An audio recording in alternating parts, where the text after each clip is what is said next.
സർവശക്തനായ ദൈവമേ, കൈവണങ്ങിടുന്നിതങ്ങയെ.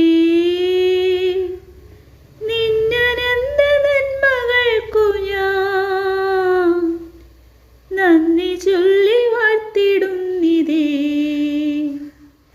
കൂപ്പു കൈക്കുരുന്നുമായി നിൻ കാൽക്കൽ വന്നു കാത്തിടുന്നിതാ. കൂപ്പു കൈക്കുരുന്നുമായി നിൻ കാൽക്കൽ വന്നു കാത്തിടുന്നിതാ. തൃക്കരങ്ങൾ നീട്ടി ഞങ്ങളെ നിത്യമായി അനുഗ്രഹിക്കണേ. തൃക്കരങ്ങൾ നീട്ടി ഞങ്ങളെ നിത്യമായി അനുഗ്രഹിക്കണേ. സർവശക്തനായ ദൈവമേ, കൈവണങ്ങിടുന്നിതങ്ങയെ. നിന്നനന്ത നന്മകൾക്കു ഞാൻ നന്ദി ചൊല്ലി വാഴ്ത്തിടുന്നിതേ. നിന്റെ ആഗ്രഹത്തിനൊത്തപോ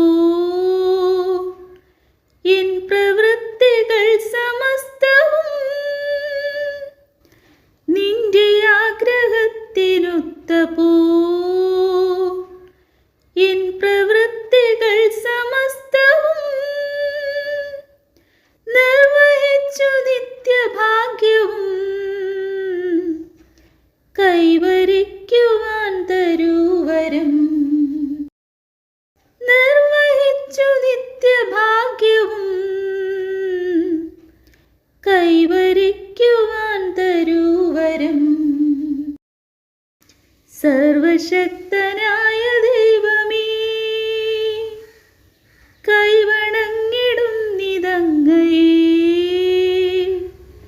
നിന്നനന്ത നന്മകൾക്കു ഞാൻ നന്ദി ചൊല്ലി വാഴ്ത്തിടുന്നിതേ. സർവശക്തനായ ദൈവമേ, കൈവണങ്ങിടുന്നിതങ്ങയെ.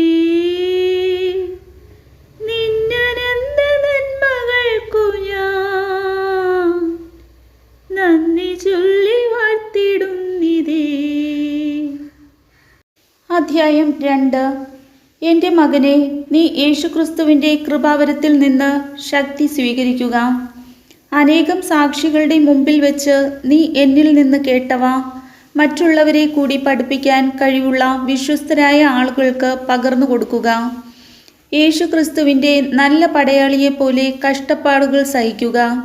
സൈനിക സേവനത്തിൽ ഏർപ്പെട്ടിരിക്കുന്ന പടയാളി തന്നെ സൈന്യത്തിൽ ചേർത്ത ആളിൻ്റെ ഇഷ്ടം നിറവേറ്റാനുള്ളതിനാൽ മറ്റു കാര്യങ്ങളിൽ തലയിടാറില്ല. നിയമാനുസൃതം മത്സരിക്കാത്ത ഒരു കായികാഭ്യാസിക്കും കിരീടം ലഭിക്കുകയില്ല. അധ്വാനിക്കുന്ന കർഷകനാണ് വിളവിൻ്റെ ആദ്യ പങ്ക് ലഭിക്കേണ്ടത്. ഞാൻ പറയുന്ന കാര്യങ്ങളെക്കുറിച്ച് നീ അവധാനപൂർവം ചിന്തിക്കുക. എല്ലാ കാര്യങ്ങളും മനസ്സിലാക്കാൻ വേണ്ട കഴിവ് കർത്താവ് നിനക്ക് തരും. എൻ്റെ സുവിശേഷത്തിൽ പ്രഘോഷിച്ചിട്ടുള്ളതുപോലെ ദാവീദിൻ്റെ വംശജനും മരിച്ചവരിൽ നിന്നുയർത്തവനുമായ യേശുക്രിസ്തുവിനെ സ്മരിക്കുക. ആ സുവിശേഷത്തിന് വേണ്ടിയാണ് ഞാൻ കഷ്ടത സഹിച്ചുകൊണ്ട് ഒരു കുറ്റവാളിയെപ്പോലെ വിലങ്ങുകൾക്ക് വരെ അധീനനാകുന്നത്. എന്നാൽ ദൈവവചനത്തിന് വിലങ്ങു വയ്ക്കപ്പെട്ടിട്ടില്ല.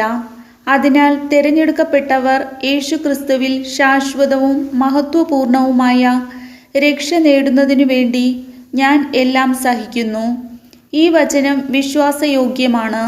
നാം അവനോടുകൂടെ മരിച്ചിട്ടുണ്ടെങ്കിൽ അവനോടുകൂടെ ജീവിക്കും. നാം ഉറച്ചു നിൽക്കുമെങ്കിൽ അവനോടുകൂടി വാഴും.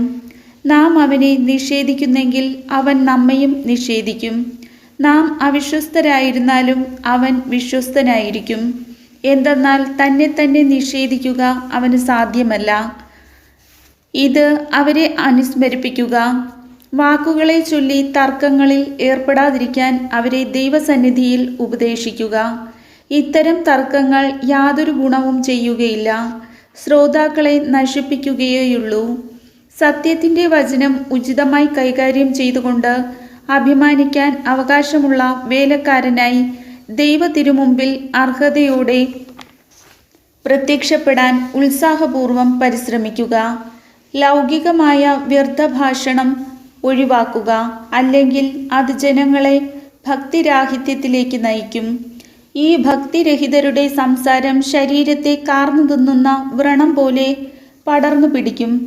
ഇക്കൂട്ടത്തിൽപ്പെട്ടവരാണ് ഹ്യുമനയോസും ഫിലേത്തോസും. പുനരുത്ഥാനം സംഭവിച്ചു കഴിഞ്ഞു എന്ന വാദം ഉന്നയിച്ചുകൊണ്ട് അവർ സത്യത്തിൽ നിന്ന് വ്യതിചലിച്ചു. ചിലരുടെ വിശ്വാസത്തെ അവർ തകിടം മറിക്കുകയും ചെയ്യുന്നു. എന്നാൽ ദൈവം ഉറപ്പിച്ച അടിത്തറ ഇളകാതെ നിൽക്കുന്നു. അതിൽ ഇങ്ങനെ മുദ്രിതമായിരിക്കുന്നു: കർത്താവ് തനിക്ക് സ്വന്തമായിട്ടുള്ളവരെ അറിയുന്നു. കർത്താവിൻ്റെ നാമം വിളിക്കുന്നവരെല്ലാം പാപത്തിൽ നിന്ന് ഒഴിഞ്ഞു നിൽക്കട്ടെ. ഒരു വലിയ ഭവനത്തിൽ സ്വർണം കൊണ്ടും വെള്ളി കൊണ്ടും തീർത്ത പാത്രങ്ങൾ മാത്രമല്ല, മരം, മണ്ണ് ഇവ കൊണ്ട് തീർത്തവയും ഉണ്ടായിരിക്കും. അവയിൽ ചിലത് മാന്യമായ കാര്യങ്ങൾക്കും ചിലത് മാന്യത കുറഞ്ഞ കാര്യങ്ങൾക്കും ഉപയോഗിക്കുന്നു. ഒരുവൻ നികൃഷ്ടമായ അവസ്ഥയിൽ നിന്ന് തന്നെ തന്നെ ശുദ്ധീകരിക്കുന്നെങ്കിൽ അവൻ ശ്രേഷ്ഠമായ ഉപയോഗത്തിനു പറ്റിയതും ഗൃഹനായകന് പ്രയോജനകരവും ഏതൊരു നല്ല കാര്യത്തിനും ഉപയോഗയോഗ്യവുമായ വിശുദ്ധ പാത്രമാകും. അതിനാൽ യുവസഹജമായ മോഹങ്ങളിൽ നിന്ന് ഓടിയകലുക. പരിശുദ്ധ ഹൃദയത്തോടെ കർത്താവിനെ വിളിക്കുന്നവരോട് ചേർന്ന് നീതി, വിശ്വാസം, സ്നേഹം, സമാധാനം എന്നിവയിൽ ലക്ഷ്യം വയ്ക്കുക. മൂഢവും ബാലിശവുമായ വാദപ്രതിവാദത്തിൽ ഏർപ്പെടരുത്. അവ കലഹങ്ങൾക്കിടയാകുമെന്ന് നിനക്കറിയാമല്ലോ. കർത്താവിൻ്റെ ദാസൻ കലഹപ്രിയനായിരിക്കരുത്. എല്ലാവരോടും സൗമ്യതയുള്ളവനും യോഗ്യനായ അധ്യാപകനും ക്ഷമാശീലനുമായിരിക്കണം. എതിർക്കുന്നവരെ അവൻ സൗമ്യതയോടെ തിരുത്തണം.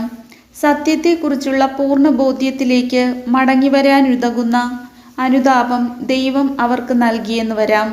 പിശാച് തൻ്റെ ഇഷ്ടനിർവഹണത്തിനു വേണ്ടി അവരെ അടിമകളാക്കിയിട്ടുണ്ടെങ്കിലും അവർ സുബോധം വീണ്ടെടുത്ത് ആ കെണിയിൽ നിന്ന് രക്ഷപ്പെട്ടേക്കാം.